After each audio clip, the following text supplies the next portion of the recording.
देखो नाम क्या है, शिवरात्रि है। इसका नाम है शिवरात्रि, भगवान की वो रात्रि जिसको हम शिवरात्रि कहते हैं। शिवरात्रि को शिवरात्रि क्यों कहा गया? क्योंकि भगवान शिव ज्योति का स्वरूप है ना, ज्योति रूप है भगवान शिव।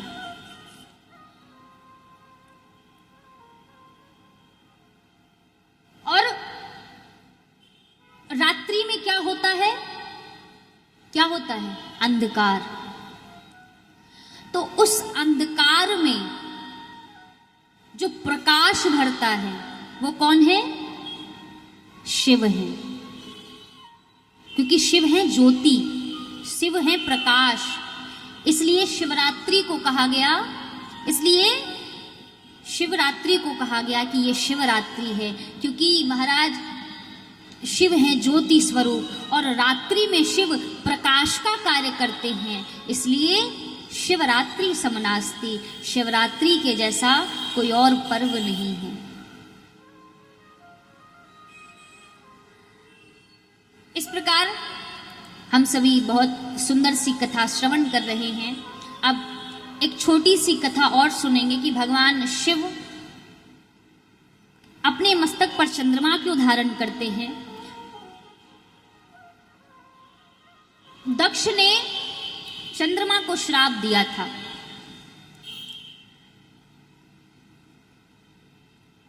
तो ये कथा हम सुनेंगे, उससे पूर्व आइए एक छोटा सा भजन, फिर आगे की कथा हम श्रवण करेंगे। और कोई जाइएगा नहीं, क्योंकि आज विश्राम दिवस है, आज पूरी कथा सुन करके ही जाइएगा।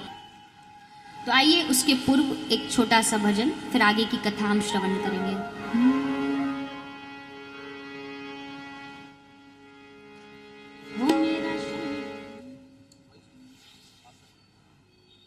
हो मेरा शंकर प्यारा, बड़ा भोला भाला, मेरा शंकर प्यारा, बड़ा भोला भाला, मेरा शंकर प्यारा, बड़ा भोला भाला, मेरा शंकर प्यारा, बड़ा भोला भाला।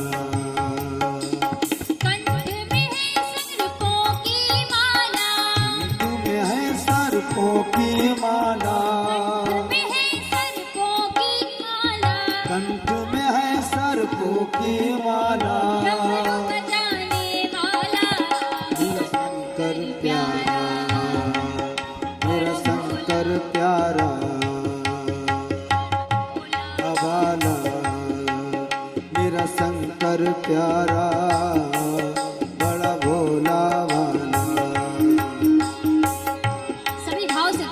सेवा करते हैं।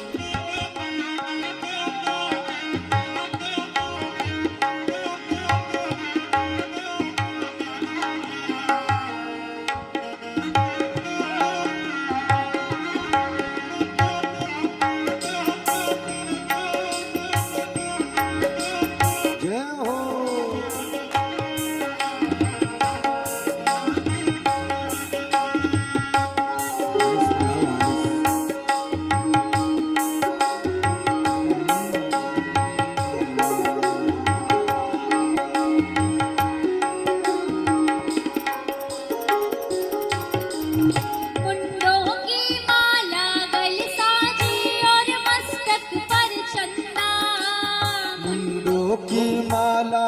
साजे सर्पों की माला, मुंडों की माला गल साजे और मस्तक पर चंदा, मुंडों की माला गल साजे और मस्तक पर चंदा, गौरा माता संग विराजे जटा जूट में गंगा, गौरा माता संग विराजे जटा जूट में गंगा, गौरा माता संग विराजे जटा जूट में गंगा, गौरा माता संग विराजे जटा जूट में गंगा, कैलाश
प्यारा बड़ा भोला वाला, मेरा शंकर प्यारा बड़ा भोला वाला।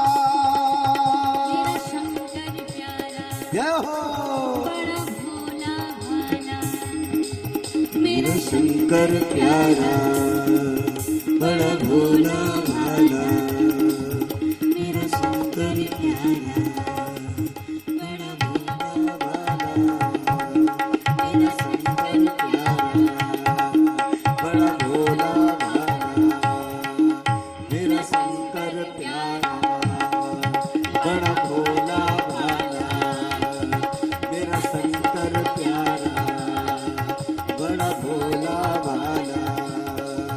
ओ मेरा शंकर प्यारा ओ बड़ा भोला भाला, मेरा शंकर प्यारा,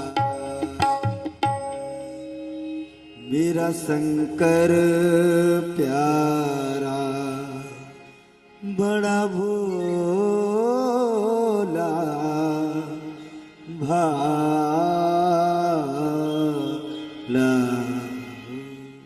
बोलिए शंकर भगवान की। जय। दक्ष ने अपनी 27 कन्याओं का विवाह चंद्रमा के साथ किया। छोटी सी कथा है, ध्यान से सुनिएगा। दक्ष ने अपनी 27 कन्याओं का विवाह चंद्रमा से कर दिया। तो चंद्रमा को जो सबसे प्रिय पत्नी थी वो थी रोहिणी। वो रोहिणी को अत्यंत प्रेम करते थे। तो बाकी जो पत्नियां थी वो दुखी होकर के अपने पिता दक्ष के पास गई। अपने पिताजी से कहा कि पिताजी, हमारे जो पति हैं वो सबसे ज्यादा प्रेम रोहिणी को करते हैं, हम सबको उतना प्रेम नहीं करते, अपना अधिक समय भी रोहिणी को देते हैं, उतना समय हमको भी नहीं देते। तो दक्ष ने कहा ठीक है, मैं समझाता हूं। तो दक्ष ने चंद्रमा को समझाया। दक्ष ने कहा, विमले चाकुले त्वं हि समुत्पन्ना कलानिधे, आश्रितेषु च सर्वेषु न्यूनाधिक्यं कथं तत्।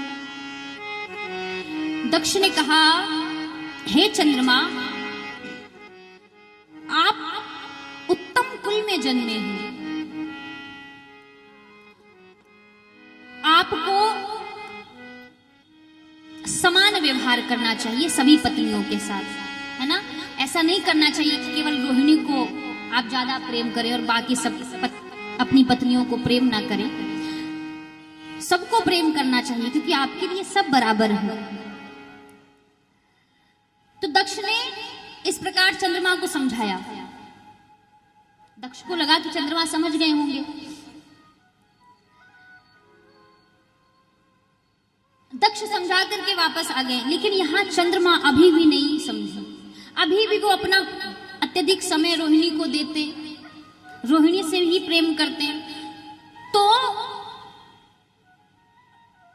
चंद्रमा की पत्नियां पुनः अपने पिता दक्ष के पास गई और कहा कि पिता अभी भी हमारे स्वामी नहीं माने, अभी भी वो प्रेम रोहिणी से ही करते हैं, हमसे प्रेम नहीं कर रहे हैं।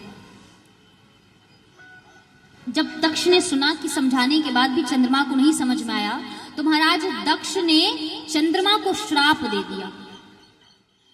श्राप क्या दिया कि तुमको इतना समझाने के बाद भी तुम्हारी समझ में नहीं आ रहा, जाओ, तुमको सुंदरता का बहुत घमंड है ना, अपने ऊपर बहुत अहंकार है, इसलिए तुम क्षय रोगी हो जाओ, जिसको आजकल हम टीबी का रोग कहते हैं। तो चंद्रमा को श्राप दिया कि जाओ तुम क्षय रोगी हो जाओ। अब जैसे ही चंद्रमा को श्राप मिला तो चंद्रमा की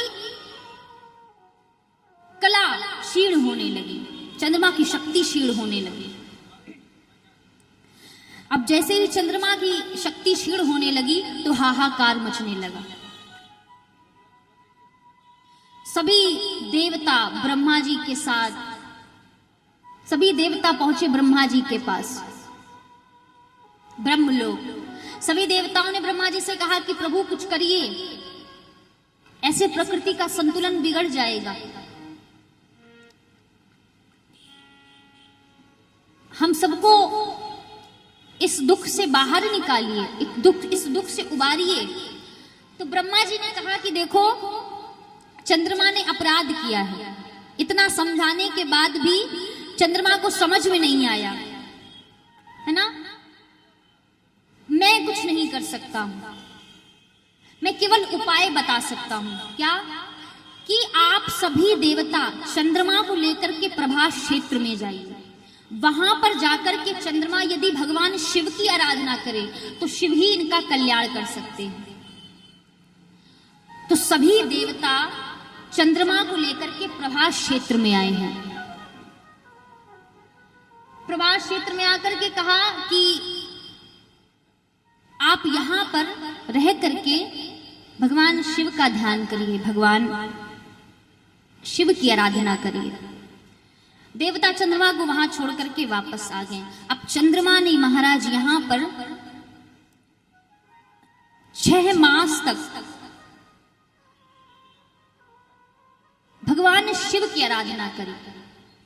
चंद्रमा ने 10 करोड़ पार्थिव शिवलिंग का निर्माण किया। 10 करोड़ पार्थिव शिवलिंग का निर्माण करके उसने महामृत्युंजय मंत्र का जाप किया। महामृत्युंजय जब मंत्र का जब जाप किया तब शिव प्रसन्न हुए। चंद्रमा से कहा कि देखो, मैं श्राप तो टाल नहीं सकता हूं, जो श्राप मिल गया है, क्योंकि तुमने अपराध तो किया है तो उसका दंड तुमको मिलना चाहिए, है ना। इसलिए पक्षे च क्षीयतां चंद्र कलाते च दिने दिने,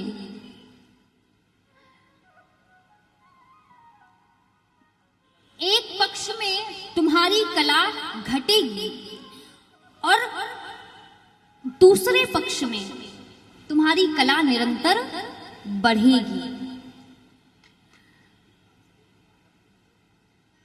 और मैं तुमको अपने शीश पर धारण करूंगा, क्योंकि तुमने मेरी आराधना करी है, मैं तुम्हारी आराधना से प्रसन्न हूं। इसलिए उस आराधना का फल यह है कि मैं स्वयं तुमको अपने मस्तक पर धारण करूंगा। तो भगवान ने चंद्रमा पर कृपा करी है।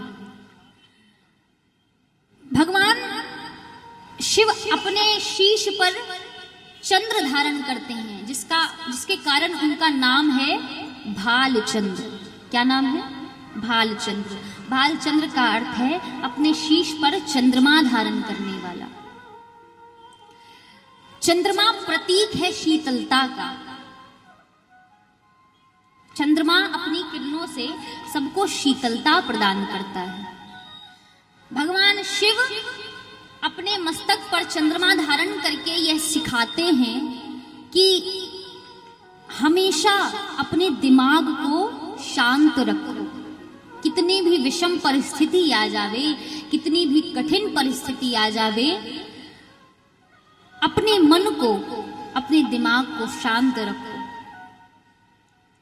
क्योंकि जब आप शांत भाव से कोई निर्णय लेते हैं तो वो कभी गलत नहीं होता है। जब आप क्रोध में आकर के कोई निर्णय लेते हैं तो हमेशा वो अक्सर गलत होता है। तो भगवान शिव चंद्रमा धारण करके ये सिखाते हैं कि जिस प्रकार चंद्रमा शीतलता प्रदान करता है, वही गुण मनुष्य में भी होना चाहिए कि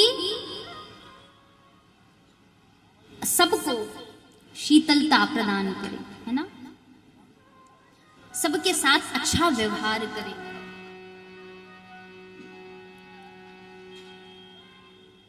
सबके साथ अच्छा व्यवहार करे। ये देखो, ज्योतिष शास्त्र में चंद्रमा को ग्रह माना गया है। मन की प्रवृत्ति क्या होती है? मन चंचल होता है ना। चंद्रमा को धारण करते हैं और ये सिखाते हैं कि मन को सदैव अपने वश में रखना चाहिए, मन को हमेशा अपने काबू में रखना चाहिए।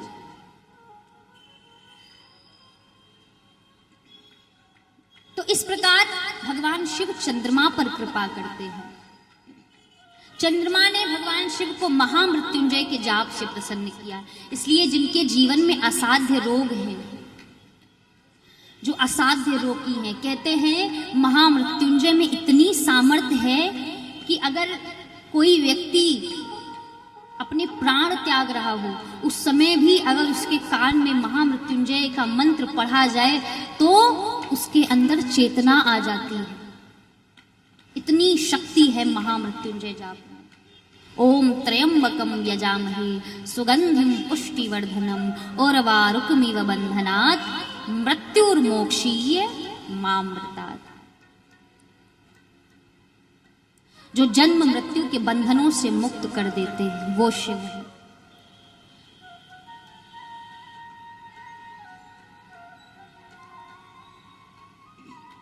तो इस प्रकार हम सभी कथा श्रवण कर रहे हैं। विगत 4 दिनों से हमने कथा श्रवण करी, भगवान शिव को मनाने का प्रयास किया, प्रसन्न करने का प्रयास किया। देखो, दुनिया कभी आपसे प्रसन्न नहीं हो सकती है ना। दुनिया को आप कितना भी मनाने का प्रयास करो, वो कभी आपसे प्रसन्न नहीं हो सकती। आप अपने धन का प्रदर्शन ज्यादा करोगे तो कहेंगे भाई दिखावा कर रहा है, कुछ नहीं करोगे तो कहेंगे बड़ा कंजूस है ना। ज्यादा बोलोगे तो कहेंगे बड़ बोला है, कुछ नहीं बोलोगे तो कहेंगे बड़ा खतरनाक है, ज्यादा हंसोगे तो कहेंगे लापरवाह है, नहीं हंसोगे दुखी रहोगे तो कहेंगे हमेशा दुखी रहता है, ज्यादा पढ़ लिख लोगे तो कहेंगे किताबी कीड़ा है, नहीं पढ़ोगे तो कहेंगे गंवार है, भक्ति ज्यादा कर लोगे तो कहेंगे ये तो बाबा जी बन रहा है, नहीं करोगे तो कहेंगे कामी है, जल्दी ब्याह कर लोगे तो कहेंगे इसको बड़ी जल्दी थी शादी करने की, नहीं करोगे तो कहेंगे कोई मिल ही नहीं रहा होगा, है ना। तो दुनिया को आप खुश नहीं कर सकते हो। दुनिया का कार्य है कमी निकालना, वो निकालेगी। इसलिए आप दुनिया के चक्कर में मत पड़िए, खुद को प्रसन्न रखिए। कौन क्या कह रहा है, कौन क्या बोल रहा है, कोई फर्क नहीं पड़ता। अपनी यात्रा में आनंदित रहिए, है ना। इस कलयुग में जो सबसे कीमती वस्तु है वो है हमारे चेहरे की मुस्कान।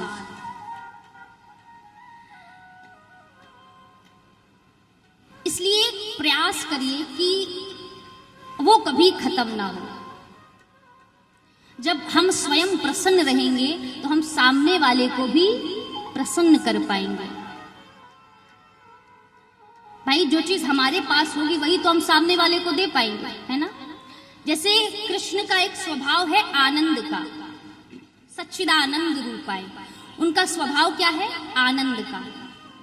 स्वयं आनंद स्वरूप है, इसलिए वो गोपियों को आनंद बांटते हैं, गोपियों को आनंद प्रदान करते हैं। शिव का स्वभाव क्या है? वो कल्याण स्वरूप है, इसलिए लोगों का कल्याण करते हैं। उसी प्रकार जब हम प्रसन्न रहेंगे तो हम सामने वाले को भी प्रसन्नता प्रदान कर पाएंगे। तो जैसे चेहरे यहाँ बना करके बैठे हो ना, ऐसे मुस्कान भरे, ऐसे ही चेहरे हमेशा बनाए रखें। आपके चेहरे की मुस्कान हमेशा बनी रहे। यही आपकी भक्ति का फल है, यही आपके पूजा का फल है, यही आपकी आराधना का फल है ना। दुनिया क्या कहती है इससे फर्क नहीं पड़ता। कौन वो 4 लोग और कौन सी 4 बातें। 4 में वो 4 लोग अंत में यही कहते हैं, राम नाम सत्य है।